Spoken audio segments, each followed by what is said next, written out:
Today we have a new passage called Spring. And my purpose for reading this is to really find out what things happen during spring. So what I'm going to do is I'm going to model for you guys the first little part here when I'm going to go in and identify the information that helps me understand what things happen during spring. Then you will do the next paragraph where you will mark up what things happen during spring. All right, the first day of spring is March 20th. Okay, so that tells me when it starts, but that doesn't really tell me what happens.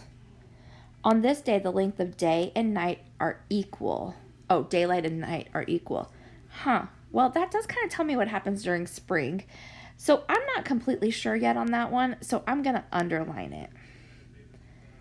I don't know yet. Okay? This day is called the spring equinox. So the spring equinox sounds like something that happens during spring, but I don't know if that's really going to help me understand for sure. So I'm going to underline it for now and we'll see. It happens because of the Earth's tilt, orbit, and revolution around the sun. Science is a significant part of this season. Plants and animals and people adapt to spring. Well, I think that part definitely tells me we have to adapt to spring.